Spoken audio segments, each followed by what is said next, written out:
Habari ndugu mtazamaji wa MSTV, karibu katika mwendelezo wa vipindi vyetu, na leo tupo katika eneo la Dole, mkoa wa Mjini Magharibi, wilaya ya Magharibi. Tumekuja kujifunza jinsi ya uatikaji wa mbegu kutoka hatua ya mwanzo hadi hatua ya mwisho. Na kusihi ndugu mtazamaji, ungana nasi mwanzo hadi mwisho wa kipindi chetu. Usisahau kusubscribe channel yetu ili uwe mwanzo kupata habari zetu. Kwa jina naitwa Mkufumu Hassan Ali Saleh kutoka katika taasisi ya MWS inayojishughulisha na kuwasaidia vijana katika shughuli nzima za kilimo na ufugaji. Tupo katika mwendelezo wa vipindi vyetu na leo tutajifunza jinsi ya kuatika mbegu. Uatikaji wa mbegu ni ile hatua ya kupanda mbegu katika kitalu au shambani ili iwe mche. Uatikaji wa mbegu upo aina mbili. Kuna uatikaji wa mbegu katika tray ambazo ni mfano wake ni hii hapa, lakini pia kuna uatikaji wa mbegu shambani ambapo mkulima ataandaa tuta maalumu ambalo ni tuta maalumu kwa ajili ya kuatika mbegu zake, alafu atazihamisha katika shamba lake. Leo hii tukiendelea na hatua nzima za uatikaji wa mbegu katika tray, katika kitalu kama tunavyojionea hapa mbele yetu. Leo tutaatika mbegu za radish au figili. Katika shughuli nzima ya uatikaji wa mbegu utatakiwa uwe na vifaa tofauti tofauti ambavyo vitakuwezesha kuweza kuatika mbegu zako. Unatakiwa cha kwanza uwe na tray ambayo utaijaza udongo kwa ajili ya kuatika mbegu, lakini tray zipo za aina tofauti tofauti kulingana na mazao au zao husika ambalo unataka kulipanda. Kwa mazao ya mboga mboga tunashauri utumie tray za aina hii, kwa mfano pilipili boga na tungule, lakini kwa mazao ya matunda kwa mfano mipapai unaweza ukatumia tray hii kuatika mbegu yako. Kitu kingine unatakiwa uwe na udongo ambao tayari umeshaandaliwa vizuri na kupikwa vizuri kwa ajili ya kujaza katika tray yako ili uendelee na zoezi zima la uatikaji wa mbegu. Na kingine ambacho unatakiwa uwe nacho katika uatikaji wa mbegu ni aina ya mbegu ambayo unataka kupanda au zao ambalo unataka kupanda. Leo hii wapenzi watazamaji, tutaendelea na zoezi zima la uatikaji wa mbegu ya radish au figili ambayo ni radish golden ambayo tutaitumia katika zoezi zima la uatikaji wetu kwa siku ya leo.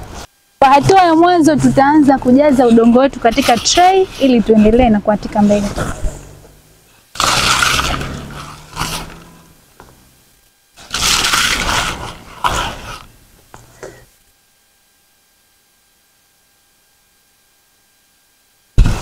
Utahakikisha tray yako katika kila kishimo umekijaza vizuri ili kuweza kuipa nafasi mbegu yako kuja kufanya germination au kuchipua vizuri. Baada ya zoezi zima la kujaza udongo katika tray, zoezi linalofuata ni kutengeneza vishimo vidogo vidogo kwa ajili ya kuja kuweka mbegu zako. Hatua inayofuata ni kuchukua mbegu yako na kutia katika mashimo ambayo umeyatengeneza katika tray.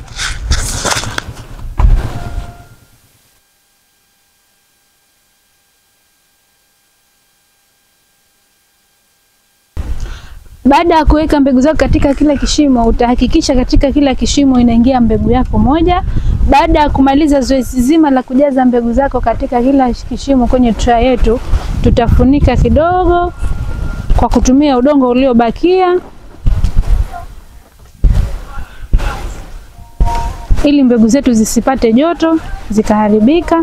Baada ya kufunika udongo wako, utaenda kumwagilia maji tray yako ili kuhakikisha mbegu zako zinachipua vizuri, kwa sababu moja kati ya vitu muhimu ili mbegu yetu iweze kuchipua kwa haraka na kuchipua vizuri, cha kwanza utahakikisha kwamba katika udongo wako kuna unyevunyevu wa kutosha kuweza kuruhusu mbegu yako kuchipua.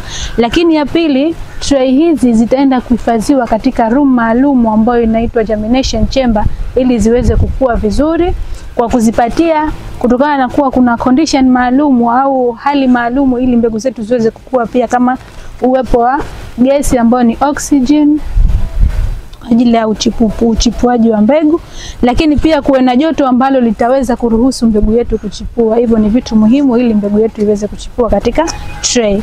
Hatua inayofuata ni kuchukua tray yetu na kupeleka katika germination chamber, ambapo huko tray yetu tutaimwagilia maji ili kuipatia ule unyevu kwa ajili ya uchipuaji wa mbegu, na kuifunika kwa kutumia matandazo maalumu. Tunatumia shade net kwa ajili ya kufunikia ili kutoa ile joto kwa ajili ya uchipuaji wa mbegu. Germination chamber, hichi ni chumba maalum ambacho tunatumia kwa ajili ya kuweza kuziruhusu zile mbegu ziweze kuchipua kabla ya kupeleka katika chumba ambacho tunatumia kwa ajili ya kuhifadhia, ili watu wachukue kwa ajili ya kupeleka mashambani. Hatua inayofuata baada ya tray yetu kuileta katika hichi chumba cha kwa ajili ya kuchipulia mbegu, tunapiga maji tray yetu, ndio germination chamber. Tunapiga maji tray yetu kwa kutumia bomba maalumu ambalo ni hili hapa, knapsack spray.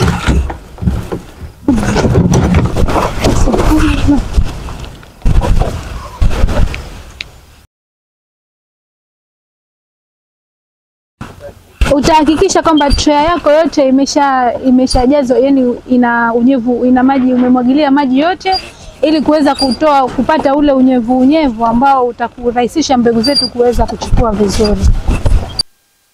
Hatua inayofuata ni kuchukua shade net yangu na kuifunika tray yetu ili iweze kuipatia joto ambalo litasaidia katika uchipuaji wa mbegu na mbegu yetu kuchipua vizuri. Tutafunika neti yetu kwa muda wa siku kadhaa au masaa kadhaa, na pia mbegu yetu itakuwa tayari kutoka katika hii germination chamber kwenda sehemu maalum ya kuhifadhia ili tupate mti ambao utakuwa tayari au rasmi kwa ajili ya kupeleka shambani.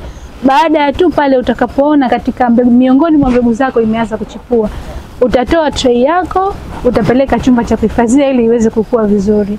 Na ni kwa sababu tutakapoachia tray yetu turuhusu mbegu zetu zote ziweze kuchipua, tutapata changamoto ya kuona ile utofauti katika ukuaji wa hii miche, na lengo kubwa la miche yetu ni kwamba yote ikue katika siku moja na ikue vizuri kwa pamoja, kwamba ikipelekwa kule shambani pia ikafanya vizuri kwa pamoja.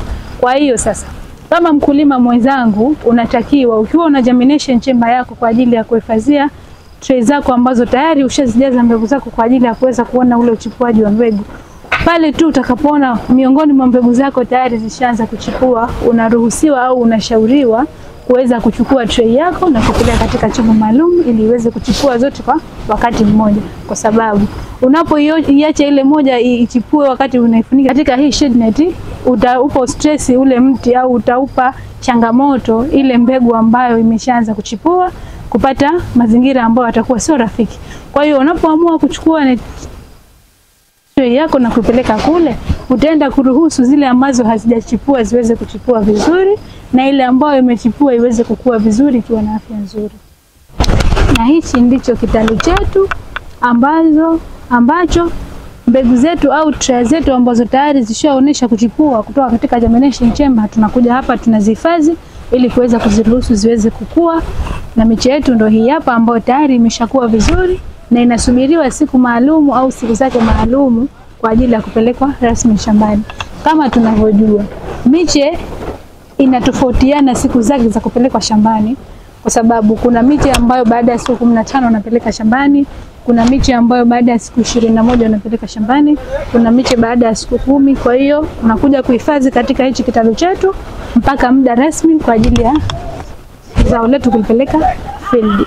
Tunashauriwa kama ni wataalamu wa kilimo au pia kama ni wakulima wadogo wadogo ambao tunataka tujimprove katika au kujikuza katika masuala mazima ya kilimo, tuweze kuatika mbegu zetu kwanza kabla ya kuzipeleka shambani. Hii ni kuweza kupata ule uhakika wa mazao ambayo unapeleka shambani yakiwa yana afya nzuri, lakini pia kuweza kupata idadi ya miche ambayo wewe mwenyewe unaitaka ya uhakika na kukupa ile faida ya uhakika.